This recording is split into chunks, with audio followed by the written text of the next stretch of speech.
Okay. Firstly, I'd like to say good yontiv to everybody. Happy birthday to everybody and the whole entire world. I think it's incredible. Okay, a couple of introductory thoughts. I think it's incredible that everybody has other places to go, perhaps, but you've chosen here to come. And yes, I know the bagels and cream cheese and lox look divine, but I think it shows, it's a testament to what we want, which is what the Maamar is about. We want the king, Anan Nasiv Malka, that we want meaning and purpose and joy, and to learn a Maamar on a Sunday, and to really enter into Pesach, enter into our week with. I think it's just a beautiful thing, and I'm very humbled by everybody's presence. It's really special. I thought that Shabbos, and this is also, I heard some of the girls saying, we can write, and I'm recording it on the phone. Like it's a reflection of Shabbos, that the power of Shabbos is like we're totally suspended in spiritual midair, and the Maamar takes a long time.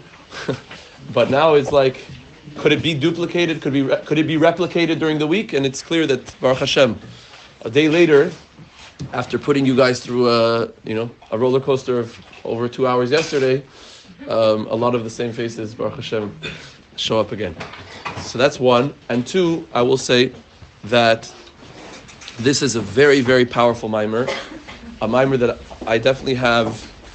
I'm going to, at some point, I don't know if it'll turn into a farbrengen in terms of farbrengen about the concepts of the depth. I mean, but it's just a little bit of background. So, the Rebbe's encouragement of celebrating birthdays was not a public affair until 1988, a month and a half after the Rebbetzin passed away. A month and 3 days after the Rebbetzin passed away. The Rebbetzin Chaya Mushka, passed away in 1988, Chaf Bei Shvat. Her birthday is Chaf Hei Adar. So that's a month and 3 days later. And the Rebbe came out with a birthday campaign and various instructions on how Hasidim and how Jews in general should celebrate a birthday. And these are very unique instructions, learning your new Kapitel Tilim, saying a Shechianu, spending time in seclusion and thinking about the preciousness of your life. A lot of different features, learning more Torah, doing more mitzvahs, a lot of different features were like instructed. And I don't know if there's not halachas on this. There's no Shulchan Aruch on birthdays. On the contrary, if you look in Shulchan Aruch, it's almost like it's a debate if a birthday is a good day or not such a good day. But it depends how you live life. That was in general, and that's a pretty recent thing. That's 35 years ago. The publicity of the Rebbe's personal birthday was not publicized until I believe this year that we're going to learn, which was 1971, Yod Aleph Nisan 1971. However, prior to that, when the Rebbe turned 50, correct me if I'm wrong, the Rebbe was born in 1902, yes? So in 1952, 1 year after the Rebbe became Rebbe, he said a Maamar in his room, not publicized, just to a few people, and the Maamar was called Hashem Sfasai Tiftach Ufiya Giti Lasecha. Okay, this was when the Rebbe turned 50. Fast forward 10 years later, in 1962, the Rebbe also said privately another Maamar having to do with, I think it's a Gemara in Psachim, having to do with a person who turns 60 years old. Right? We know the Pirkei Avos, you reach age of sageness, and that Maamar was also private. This Maamar is now 10 years later, so that's 1962. This is 1971, 9 years later.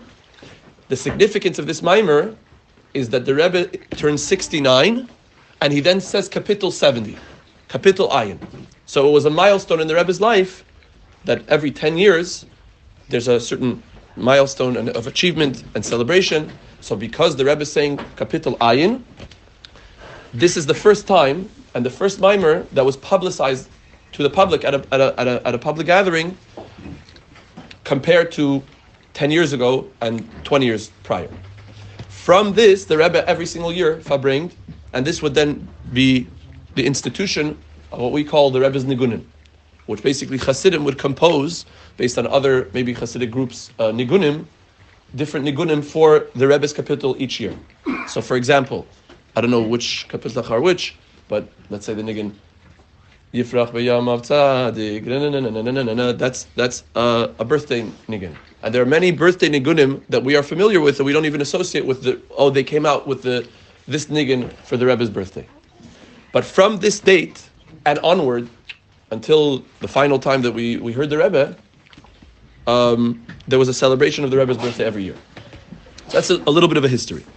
Now, this Maamar in particular, in addition to it being the first Maamar that was publicized for the Rebbe's birthday, is significant in its depth and in its philosophical back and forth, and really, really strikes home something that I think definitely in our modern era we grapple with in terms of identity, who we are, what we connect to, and what our essence really is. So without further ado, I'm going to do my best. I don't know if we will finish it, and we're already, Baruch Hashem, starting very, very on time. So we'll do the best that we can. I would say hold off on questions, just for the sake of the flow of the Maamar, unless it's something very, very pressing and emergency oriented.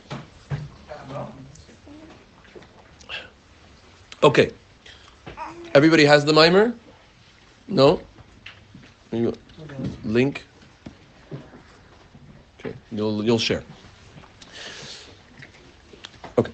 Bayom Ashtei Asar Yom Nasi Libnei Asher. What's the background for this? The first 12 days of the month of Nisan. You want to know a page? It's not the same page. The first 12 days of the month of Nisan was the inauguration of the Mishkan in the desert. The way the inauguration occurred was 12 of the heads of the tribes would offer offerings, various offerings, in which they would then inaugurate the altar, the Mizbeach, and each tribe gave the exact same offering.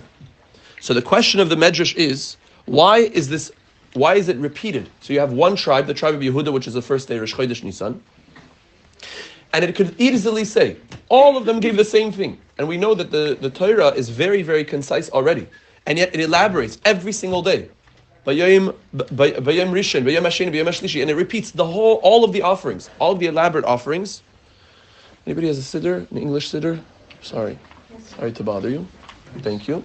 Page 391. We memorized it already. Page 391. And we have the minhag to say this every single day of the first 13 days of the month of Nisan. To the point that the Shulchan Aruch brings that because of the celebratory energy that each nasi, each prince of the tribes are bringing these karbanos, it's a mini Yom Tov for them. It's a personal Yom Tov for that particular tribe. Being that every tribe is experiencing a Yom Tov for the next 12 days, for the first 12 days of the month, and then you have Pesach, which is another 8 days, and you have Erev Pesach, which we don't say Tachanun. So the Shulchan Aruch paskins that the whole entire month of Nisan, because the majority of the month we don't say Tachanun, the whole month we don't say Tachanun. Because it's basically a whole month of celebration. So what are the words? Just to give an example. It was on the day that Moshe finished setting up the Mishkan, and had anointed it and sanctified it and all its vessels. And the altar and all its vessels had anointed them and sacrificed them, that the princes of Israel, the heads of their fathers' houses, who were the princes of the tribes, those who superintended the counting, and they brought their offerings before Hashem. 6 covered wagons and 12 oxen, a wagon for every 2 of the princes, and an ox of each one. And it says like this regarding the first one.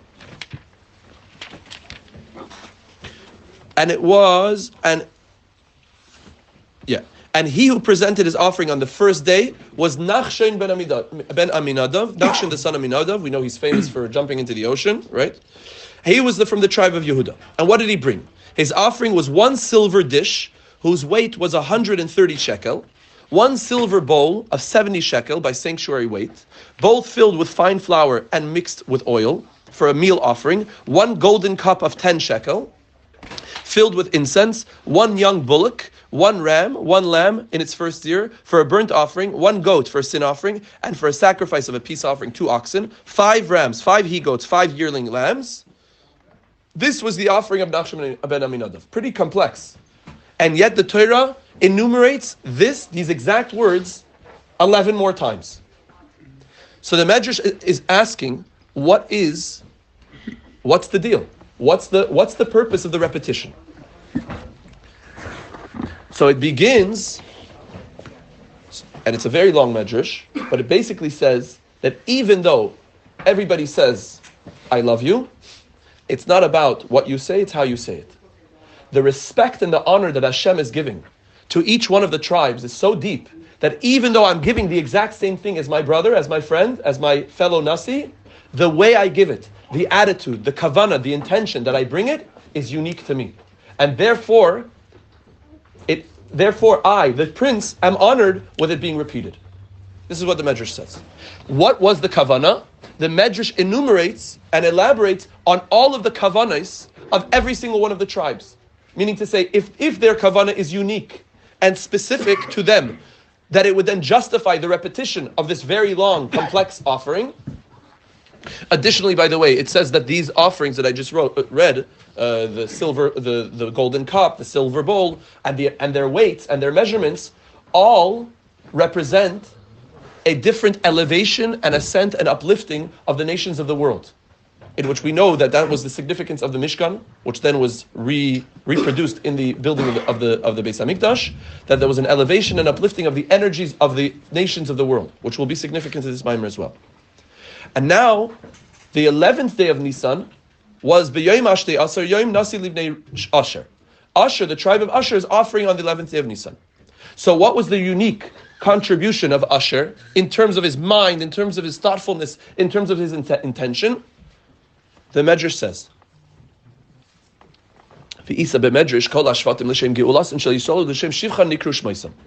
every single tribe of the Jewish people, Reuven, Shimon, Levi, etc., each one of their names represent a concept, an energy of Geula, of redemption, and a concept or an energy of praise, of extolling their praises. The name itself. And now the Rebbe, being that it's Yud Aleph Nisan, is going to analyze Asher. What is the Medrash saying? This is all a quote from the Medrash. The Asher nikra shmoi l'shem geulasan shel Yisrael.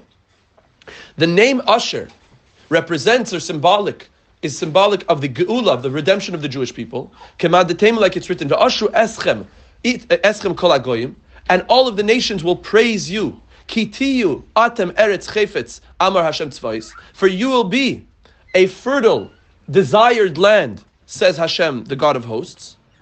So when will this happen? When the Geula comes, the nations of the world who mocked, who scoffed at the Jewish people, the revelation of the soul will be so profound that they'll be forced to say, wow, what a gorgeous being, what a beautiful land, what a fertile land.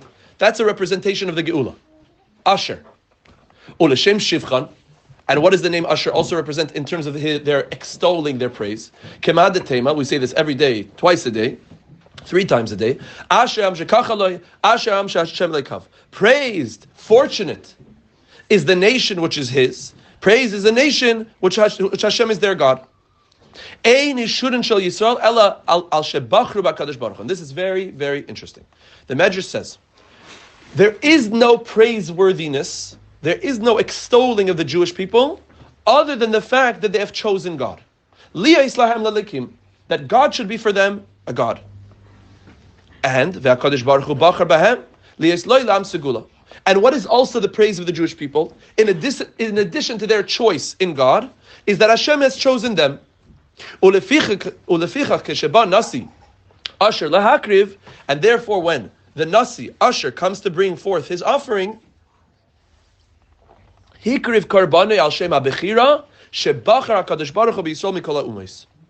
the intention, the unique, special kavanah in which Asher is bringing this carbon close is specifically because of the choice that the Hashem has made in the Jewish people. And what choice was that? Relative to the other nations of the world. Like it's written, in you, Hashem, your God, has chosen to be for Him a treasured nation. Now we already have anxiety because at the end of the day, what does it mean to be a chosen people? Are we actually so good? Inferiority complex. It's another fabringen. But at the end of the day, why is Asher, Mendel like that, yeah? Why is Asher, he's thinking about the whole lot. Why is Asher bringing this carbon? And again, what are we really speaking about? Why the repetition in Torah of every single one of the offerings when you could have just said it once? Is because at the end of the day, Asher is meditating, Asher is having the kavanah of his own name. What is his own name? Like the Alter Rebbe says, in Shar HaYichud VaEmunah, the name is really a reflection of the soul. A person's name is really a key to unlock deeper layers of his soul. So when he analyzes his own name and he's meditating on his own name and he's saying, what is my name? My name represents the redemption of the Jewish people, or the revelation of what will occur in the redemption of the Jewish people. That everybody will witness and see the beauty, the awesomeness of our souls. And additionally, the awesomeness in our choice in God and God's choice in us. And that's my kavanah. That's what I'm offering the carbon with. This is the medrash. And it's much more elaborate in the Medrash. The Rebbe says it very concisely. A little more water, please. Sorry. The tzarich lahav, we have to understand it's incredible that everybody says. Okay, so I learned this recently.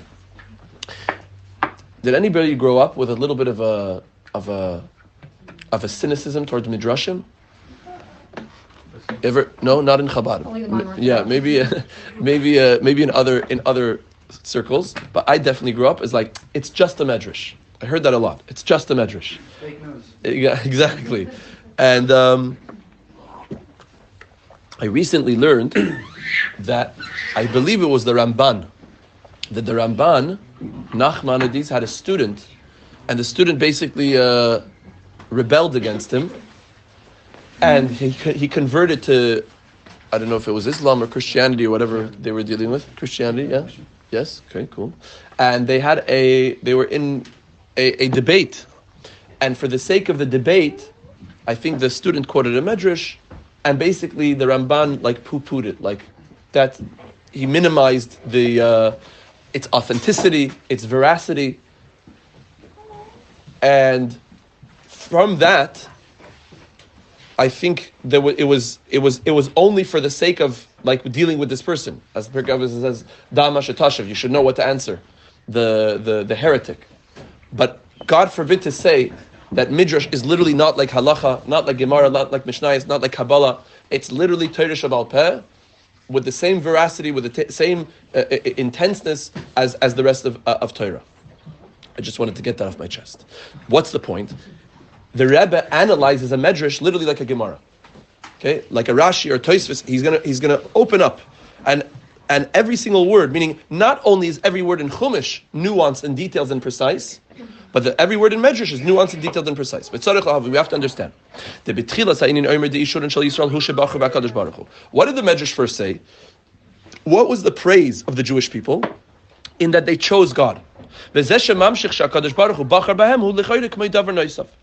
this that God chose them, which is the continuation of the medrash, seems like something additional. And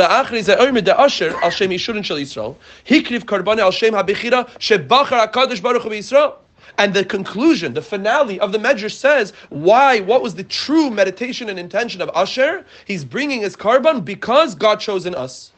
So it seems like a contradiction. What's more prominent? God's choice in the Jewish people, or the Jewish people's choice in God? And it seems that Asher brought his carbon based on Hashem choosing the Jewish people. The Rebbe says, why the back and forth? Question number one. Question number two. Gam tzarech lavin, we also have to understand.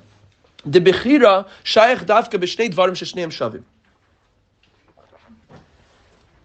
Choice is specifically between two things that are of equal importance, of equal prominence. Or each one of them has a qualitative advantage over the other thing. But in regards to God and lahavdil, to separate between what is truly divine and a foreign God, what is the terminology that the Medrash is actually employing that the Jewish people are choosing in God? Okay, so imagine I'll tell you, I'm going to hire you for $1 million salary, or you could choose the $10 salary. right? I'm not speaking about a person who wants to like get in tune with their like hippie natural self and like their, trust fund babies. I'm talking about a person who would actually appreciate the money and do good with it. It's not a choice. It's not a choice. At the end of the day, there is no choice because they're not relative to each other. One is so much more awesome, one is so much more amazing. So the same thing, can you really say that the Jewish people are choosing God over something that is made out of molten or stone? So too in God's choice, quote unquote, of the Jewish people. Can you say that God is really choosing the Jew? And let's get even more philosophical. Can you say that God can make a choice in the choosing of his own self, which is basically what the Jew is? The Jewish people's souls, and he's going to now say it's not only soul, it's souls in bodies, are so much more qualitatively enriched than the nations of the world. Their neshamas are deeply connected. What's this concept of choosing? Implying that there is some type of equality between the choices in which God has to say, you know what? I'm in debate, I'm in flux. So what do I have to do? At the end of the day, I choose this. How can you even say that? Also what it says in Tanya. In us, you have chosen from all nations and from all language. We're going to say this many times over Yom Tiv. So the Tanya says, it reveals to us, when Hashem says, you've chosen in us. What was the choice that God made? Maybe you'll say, fine, there cannot be a choice between the souls of the Jewish people and the souls of the Gentiles. There is no choice in that. But maybe there's a choice in regards to the body, because the bodies of we're all human, and the humanness of a Jew versus the humanness of a Goy appears the same, and therefore, in their equanimity, you have to then make a choice. As he said,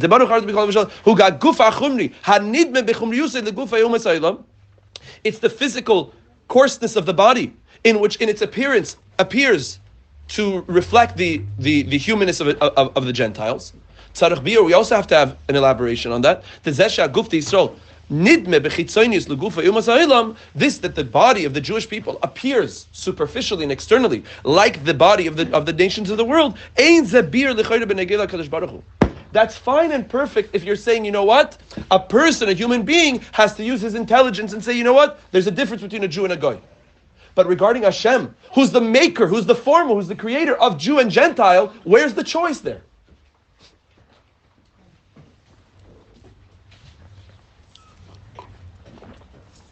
So again, number one is, why is the finale of the Medrash saying that Asher brought the Karban based on God's choice in the Jewish people when he said that the praiseworthiness of the Jewish people is that the Jews chosen God? And number two, the analysis of this concept of what we call choice. And can you really say that God chose the Jewish people? And can you really say that the Jewish people choose God? And can we even ascribe such a terminology towards God in the sense that a choice means that there has to have some type of equanimity between the two things, and you have to make a choice? In which Hashem seemingly, in Him being the creator of the two things, there is no choice. We quote a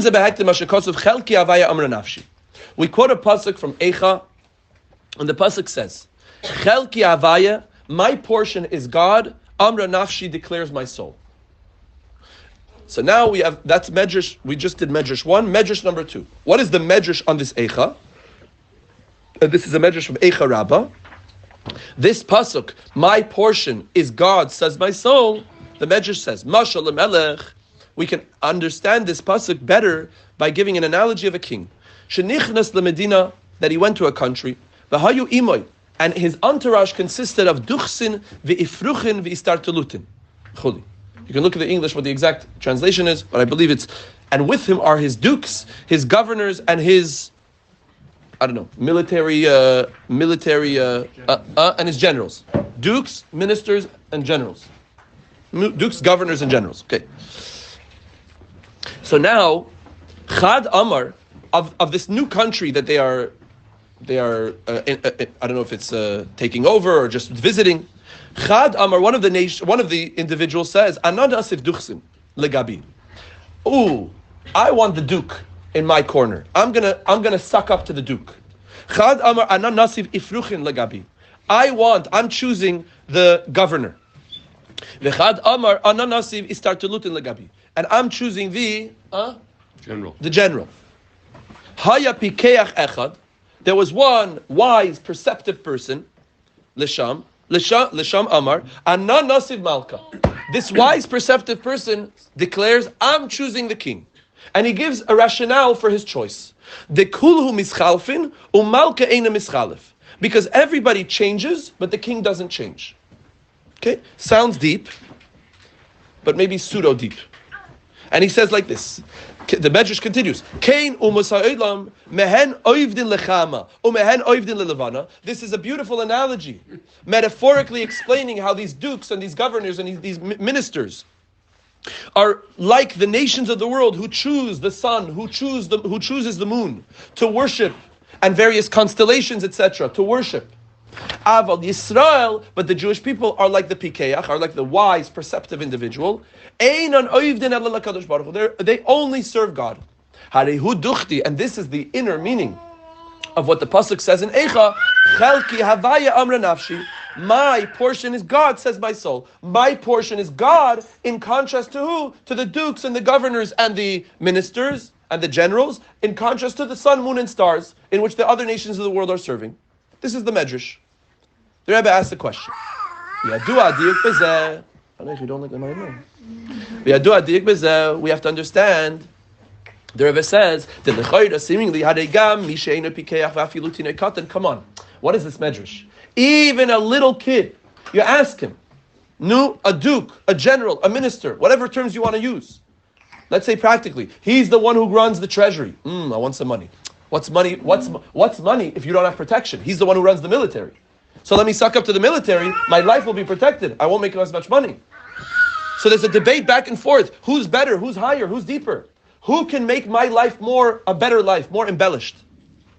But even a child will say, what do you mean? If you go to the king, he has everything. He's the runner of everything. Obviously, the king is of a much greater stature than the dukes and the generals and the ministers. The Rebbe asks, what do you need this perceptivity? What do you need this wisdom to choose the king? That the Medrash is describing the Jewish people are so smart that we're choosing the king over the others.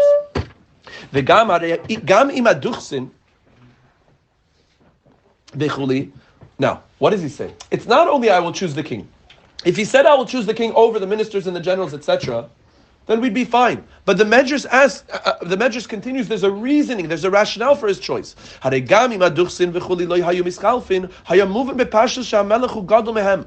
What did he say? I'm choosing the king because everybody changes, but the king never changes. And what if the king did change? Kings do change. What does that even mean? The king doesn't change, but everybody changes. And what if the king does change? You would still not choose the king over the others? I'll still choose the king over the others. I still understand in my small mind the awesomeness of how the king is governing over everyone else. And specifically based on what is known. This is a description of Shaul HaMelech. Yeah, Shmuel Aleph. Of Shaul HaMelech, that it says about him, and this is the description of the Jewish people's kings in general, that from their shoulder and higher, they're above the nation. What does it mean from their shoulder and above? The shoulder is the beginning of the torso area, which is symbolic of the emotions. So which says that even the emotional capabilities, qualities, and faculties of the king is deeper and higher than the intellect of the rest of the nation. Shegam shichmei shel hamelech, hainu hamidos, hainu hamidos shenimshachem me'aseichel. Shut up. Hainu shamidos shenimshachem me'aseichel shebereishul lamata mimenu, which implies that the midos, the emotional qualities of the king. It's like a stress ball, you know. Hainu hamidos shenimshachem me'aseichel shebereishul lamata mimenu hu gavaya yoser me'areish haseichel shel kol ha'am. Is higher, is deeper, is more profound. The kings are meant to be more emotionally in tune with the nation, with themselves, than even the greatest intellects of the nation. This would even include the greatest ministers and the greatest advisors. The Rebbe asks, why do we need the rationale of everybody changes and the king doesn't change?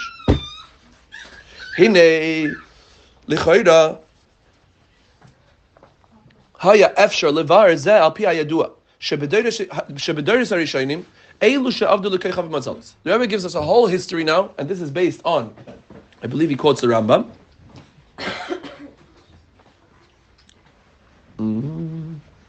Yeah, the Rambam Hilchos Avodah Zarah. In the beginning of Hilchos Avodah Zarah, the Rambam says like this: Shebedoros Arishonim, in the earlier generations, those who worship stars and constellations, Yadu, what was the addiction? What was the obsession? What was this attraction to the sun, moon, stars, and then what became not only the higher constellations, but rather, like we know the story of Avraham Avinu, physical idol worship. Yadu shashafa shenishpa ba'aretz aidei ha'koychavim ha'mazalis mimeget u'eshemesh u'mimeget ger shirachim. They discerned, they explored that the benevolence, the spiritual or even physical energy that was transmitted to the world through these stars and constellations. What is he saying? That from the sun grows certain items, and from the moon, right? I think it's what do we call them? Moonshades. Moonshades, yeah. What is it? Nightshades. Yeah. What grows from them? Mushrooms. Okay. So he say, umimeget gerish irachim, right? That these items are grown from the moon. There is benevolence. There is hashpa from the sun and the moon. Hu loisheim atzma mashpiyim. So what was the thought? Obviously, the sun, moon, and stars are not themselves the mashpia. They themselves are not the actual holder of the energy. Hashem is using them as entities to then cause the growth of the world to occur.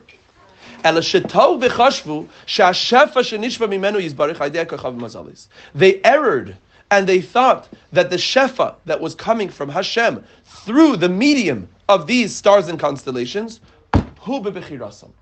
was in their own choice. Okay? That means to say that God gave the choice to the sun, moon, and stars to give hashpa to the world. And they could not discern the truth. That really the sun, moon, and star constellations, whatever physical abundance the world is growing, is not within their choice whatsoever. This is a famous line. They are rather like axes in the hands of wood choppers. And therefore they bowed down, they prostrated themselves to the stars and constellations, and they worshipped them. Not because they didn't believe in God, but because they believed in God so much to the point that they said this is part of the nature of the world. That part of the reality of creation is that Hashem created the world, and Hashem gave jurisdiction to these individual entities to then give me whatever I need. Based on their error, is that the benevolence and abundance that the world is receiving is specifically through the choice, the free choice of the sun, moon, and stars. Then it is befitting to grant gratitude and praise and honor towards these entities.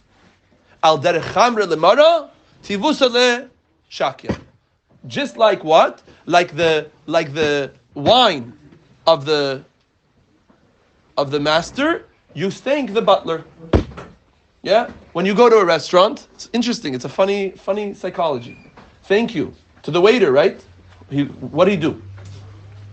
Yes, he did something, but he didn't make the food. Everybody should go to the back and give honor and respect to the amazing food that you just had. The waiter is just an intermediary. But it says, Chamra lemara, the wine is the master's. Tivusa l'shakya, you thank, you give toiva, you give honor and gratitude towards the butler. V'gam lefita usam sha'akum heim bai lebechira, and therefore contingent on their error, that the stargazers and the constellation worshippers are they themselves are have freedom of choice. Chashvu, they thought that if I worship and honor them, they will give me more of what I need. From this, it evolved that they made a much greater error. They mistakened even deeper. Eventually they realized, hold on, is there a God? Again, the beginning of Avodah Zarah was, there is a God.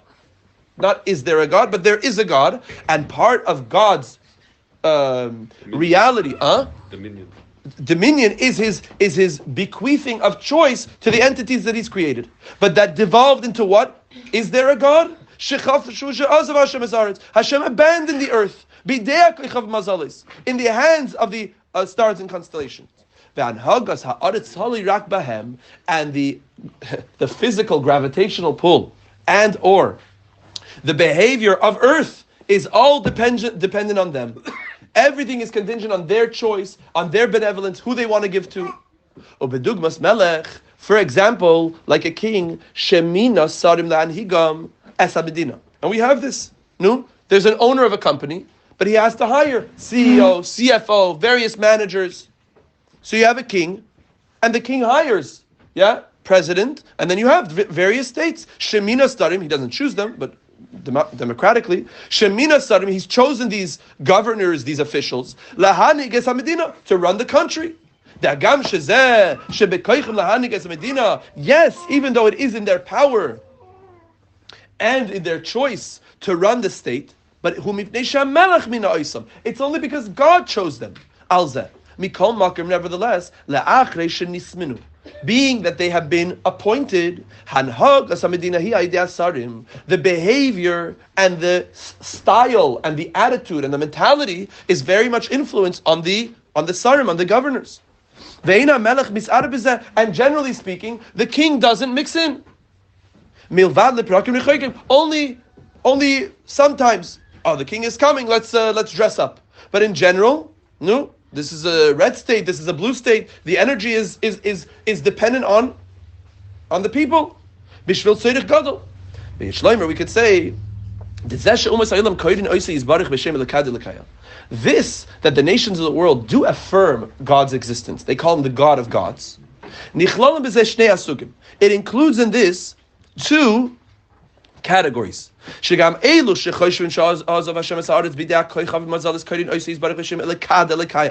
Even those that believe that Hashem abandoned the earth, nevertheless they still affirm that there once was a God, there once was a primordial being that created the world, and we call him a creator. And they affirm that God was once higher and had dominion over everything. This,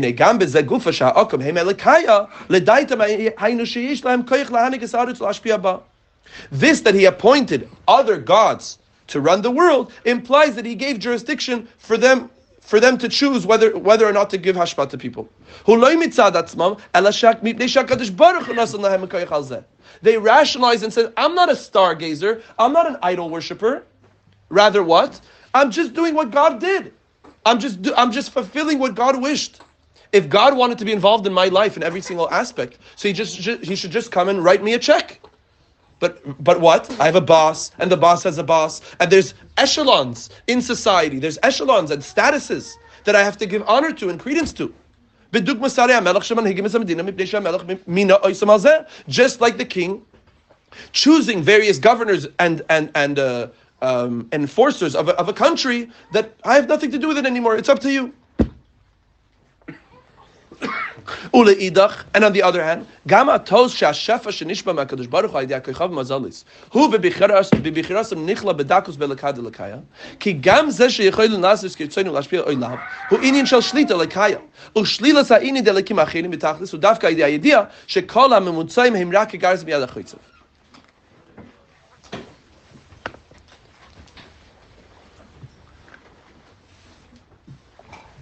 this notion that Hashem has given jurisdiction and dominion to other things, at the end of the day, you could still say it's like an axe in the hand of the woodchopper.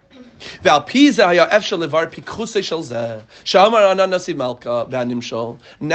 with this, reflecting on this, I'm sorry, can I trouble you?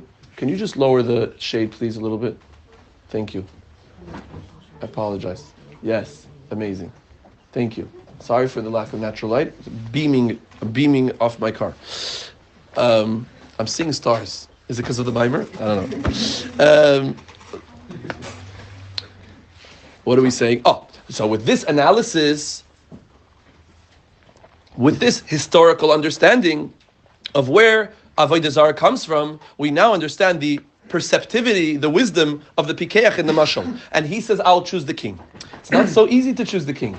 At the end of the day, I am lured, and I succumb to me being lured by other things that I don't realize. Yes, maybe the king does have all the power, essentially, but in the projection of his power and his dominion, he leaves it to the world. He leaves it to the people. He leaves it to the governors.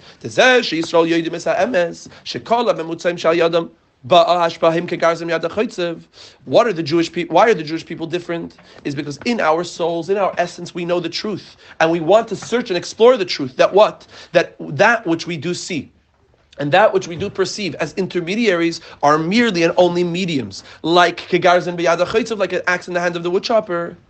Imagine I'm building my sukkah, and I start thinking every nail and every drill and every wall, yeah. Yes, of course they fulfilled the job, but at the end of the day, it was all in the hand of the woodchopper. Who's the woodchopper? It's Hashem. Me, I did it. So to have that perceptivity, to have that wisdom, we have to have a yearning for the inner dimension of things. We can't be satisfied with the status quo of external and superficial. And the Jew has that uncanny intuition that at the end of the day, what I see is not what I get. There's something always deeper. There's something much more profound in the backdrop of life called God, and He's really orchestrating. Like the puppeteer orchestrates the puppets. The question is, how much honor and respect am I giving to the puppets versus the puppeteer? And by the way, it's not easy. That's why the Medrash calls him a pikeach. Superficially, it appears that the ashpa, the energy, the abundance, the benevolence that we are receiving in a physical way in this world is coming through the stars and the constellations.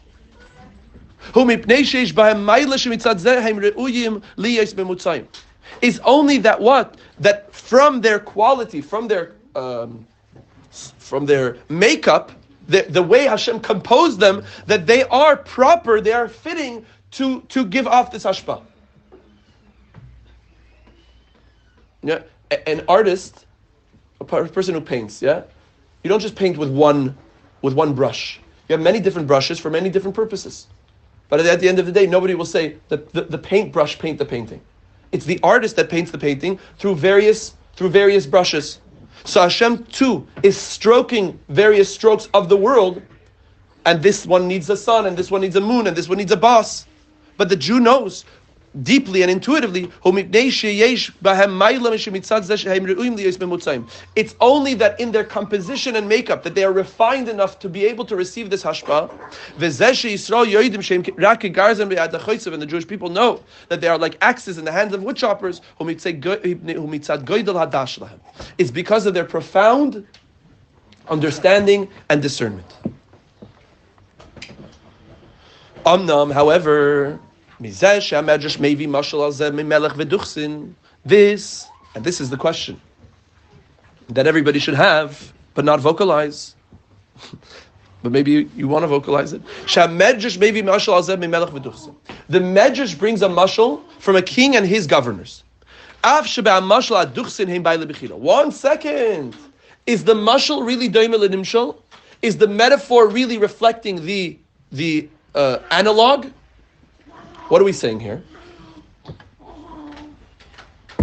The governors and the people in power that the king appointed, at the end of the day, do have free choice, as opposed to the sun, moon, and stars don't have free choice. It's not like the drill and the hammer and the nail and the paintbrushes. Not at all. Because all of those things, all those entities that I just described to you are daimim. They have no personality. They have no humanness. But here in the mashal, perhaps there is credence to give honor and respect and gratitude towards these people because they're human. And in their humanness, they have the choice to give me or not to give me. So how is that reflective of, no, just like Hashem appointed the sun, moon, and stars to give benevolence to earth, So too, in the mashal, the king gives dominion to the various governors, and that's the same thing. It's not the same thing at all. In the mashal, they have choice. In the nimshal, they don't have choice. So that Rebbe asks, Amna mizesha medrash mevi mashal azeh mimelech v'duchsin.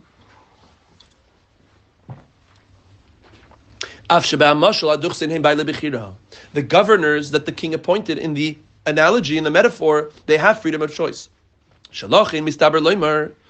Therefore, we can logically say that the choice in these governors, in these dukes, in those that say, I choose the dukes, I choose the governors, seemingly do have the choice to honor and respect those who honor and respect them more. Right? This is the great debate of Jews. No? If I work harder, I'll make more money. Yeah? Yeah. If I invest more time, I'll make more. Ask anybody. Is it true or not true? Some people make one little investment. Not denying the idea. I'm not negating the notion of working hard. But at the end of the day here, the logic will say, logic would say that the more honor and respect that I give to this individual that I want from, the more he'll give to me. And it's not like the metaphor that if you worship the sun, moon, and stars, it will not help at all because they don't have freedom of choice. So how are you equating the two? Move on, it's understood. This is the Rebbe teaching us one more very deep concept. This that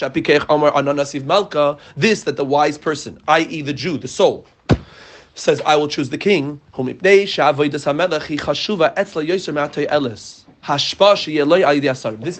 the line of the Maamar. This choice that the wise person, the perceptive person chooses the king is not because of the to'eles, not because of the quality or the benevolence that he will receive more from the king than the ministers, but rather because of what the king is himself. Okay, I'll say that again. And I'll just read it inside. This that the wise person in the Medrash says, I will choose the king, is because the service of him to the king and his subjugation to the king is more prominent, is more sought after than the to'eles, than the hashpa, than the benevolence that he will receive through honoring the ministers. And from this we can apply to the analog as well. The primary reason why the stargazers and the idol worshippers and the nations of the world honor, respect, prostrate themselves to the sun and the moon, and by the way, we're going to go deeper into the Maamar soon, that sun and moon seems very archaic and very old school, but we all have our suns and our moons. What we think will give us hashpah. And the Jewish people only serve Hashem, who is because 1 second. Maybe it's not because they made an error and they made an error thinking that the sun and moon and stars are masters of their own choice. And the Jewish people know that no, they are merely like axes in the hands of wood choppers. Again, remember, we're analyzing why there's a difference. There's seemingly a discrepancy between the mashal and the nimshal. Is because the nations of the world, the nations of the world, by them, their primary raison d'être is, good French, yeah, is because they want the hashpa. They want the benevolence. They want the abundance. And by the Jew, what the most important thing is that I'm serving the king. You hear the difference? We just changed. It was very subtle. It's not that the nations of the world are so not smart that they don't believe or think, that they actually believe or think that the sun, moon, and stars have freedom of choice. They know they don't have freedom of choice. But at the end of the day, what is their ikr? Is that they want the benevolence. Whereas the Jew understands that it's not even about kegarzim yad ha'chotzev, like the axe in the hand of the wood chopper. Rather, it's about serving Hashem. And the concept is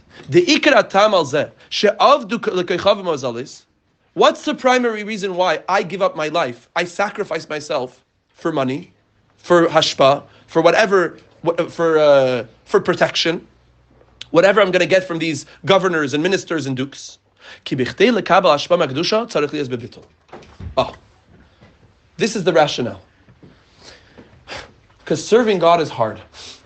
At the end of the day, to have a relationship with Kedusha, to have a relationship with holiness, to have a relationship with my soul, demands so much for very little.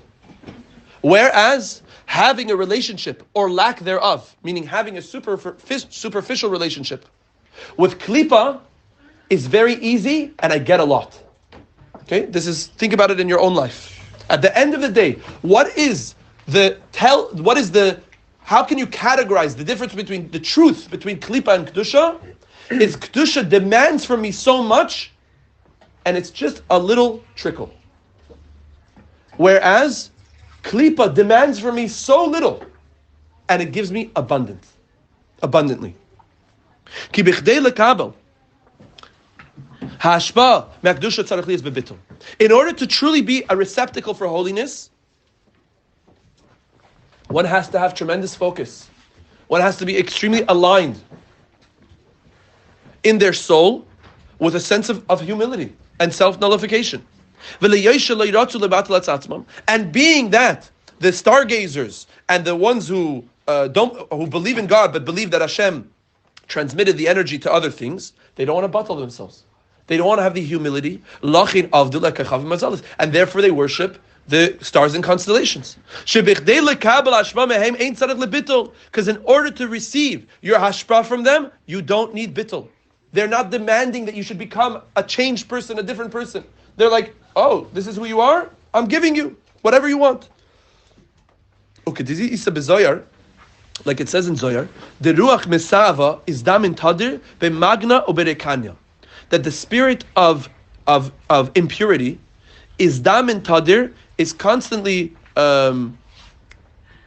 ready. Prepared. What is it? No, is damin means the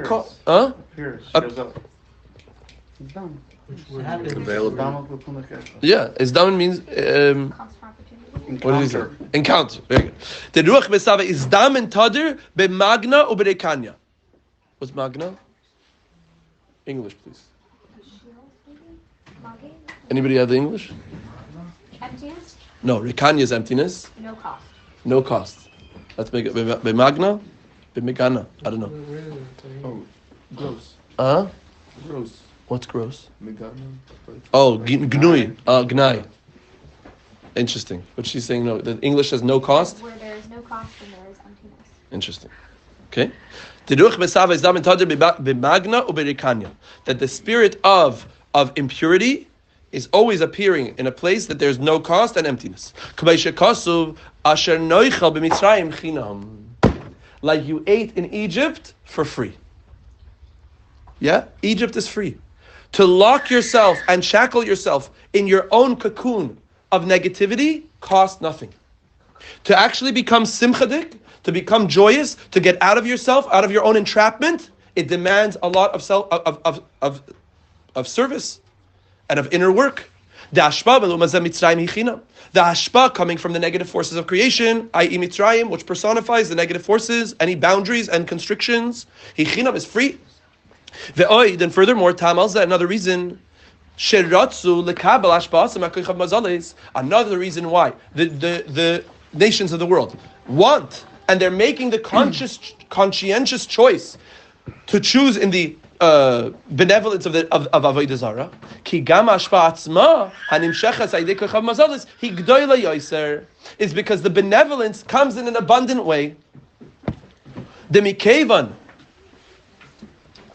sheyanikas hasitra achra hu me'amakif shelamayim ishtalshlus. This is a very deep concept.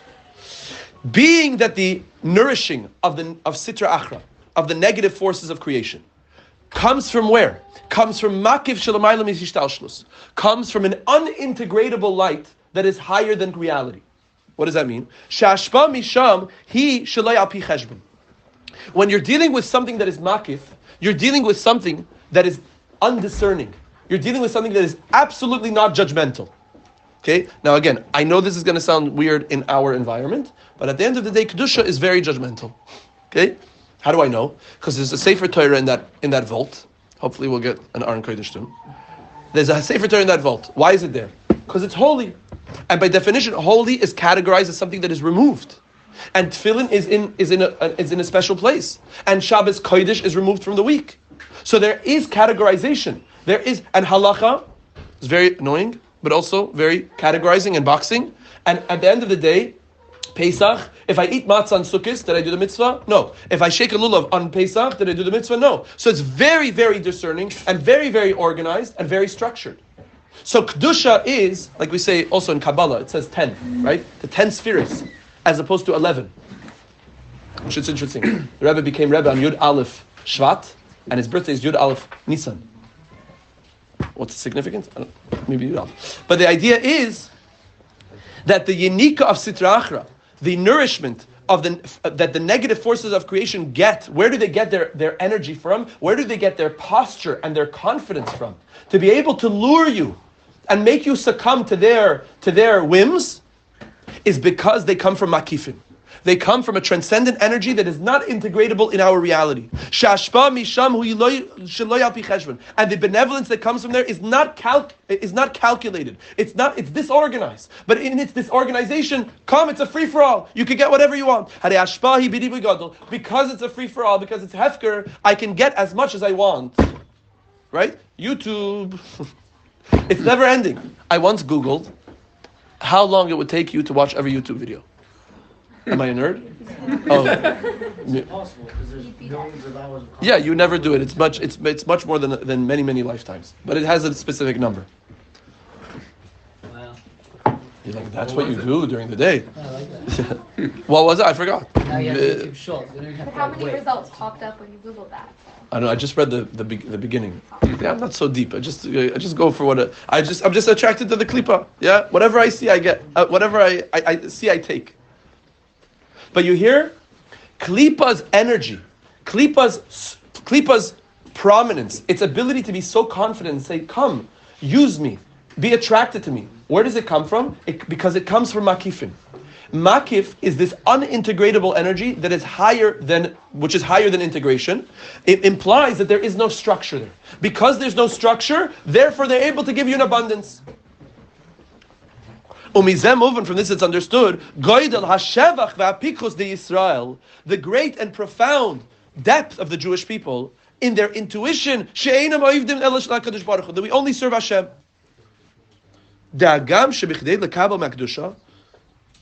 That even though, in order to receive from holiness,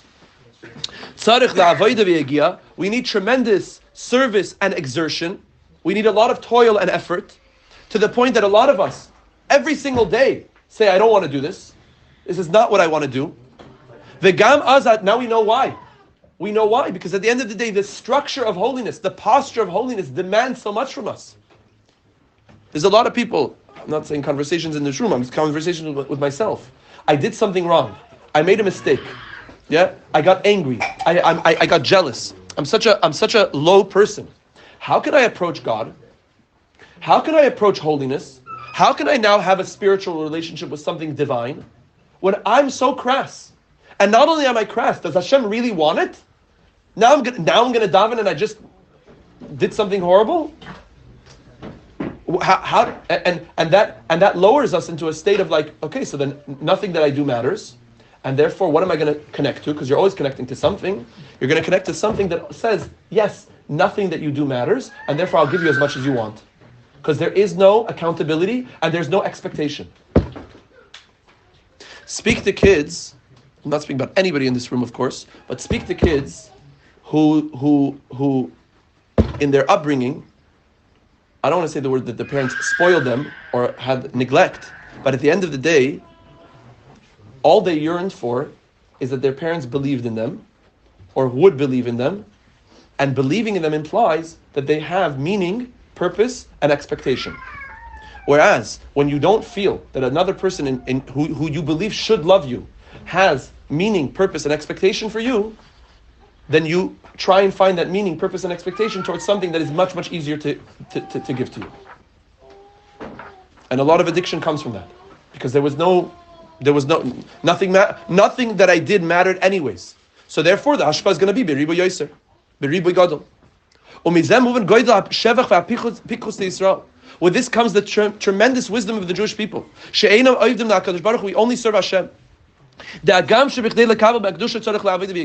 Even though in order to be a receptacle for holiness, you have to have tremendous exertion and inner work. And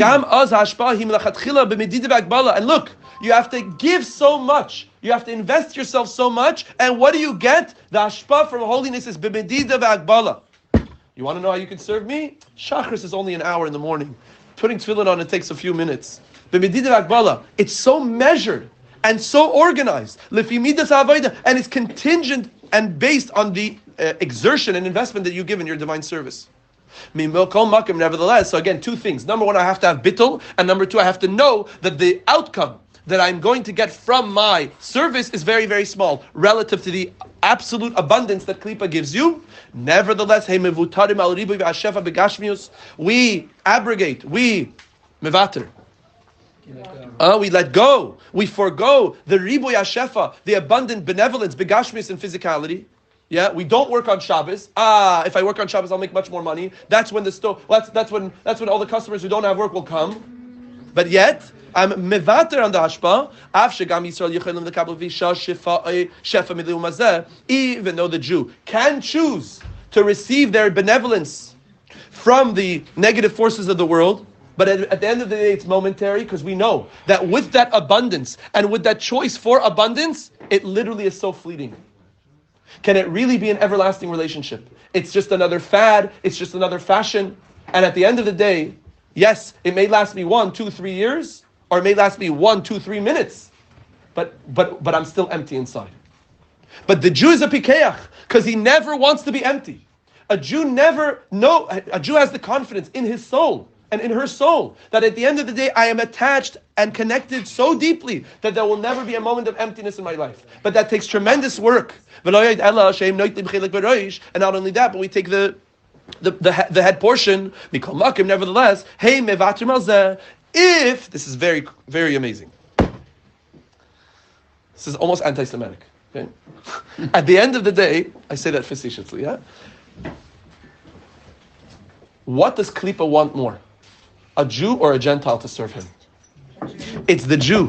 So at the end of the day, it's not only that if I don't have bittul and I have the hashpa, we'll get chelik beroish. We'll be the best actors. Hollywood, yeah? We'll be the best at everything we do when we attach ourselves to that world. Because it knows that our power in our soul is so much more profound and powerful than anyone else that attaches themselves to it. It wants us dafka. It's like the J for J, no? What is it? The minister, not minister, Jews for J. Yeah, but what are they called? Missionaries. They're like the missionaries. The missionaries can mekarev a million, I don't know, 1 million Indians. Yeah? 1 million whoever. That million they will forgo for one Jew to mekarev them. Why? Because it's the Jew's neshama. It's the Jews' neshama that they see so profound and so deep that it comes from holiness, and they want to mute that and they want to blind that. So the Jew and the Jew knows this. At the end of the day, if you choose this, you'll be the head, you'll be the top, you'll be the most amazing. We forgo that. And we give and we cherish so much more the minimal, measured, mitzumtzum, condensed version of what we will get called holiness. L'chaim. Take questions, comments, and if you want to continue, we could. I'm just giving it. We've done half the Maamar. Yeah, this Maamar was said right before Pesach. Yeah, 4 days before Pesach. Right. Yeah. So the irony is that all the details of Pesach. It's good. Should I stop it? Send it. Yeah. You're afraid, huh?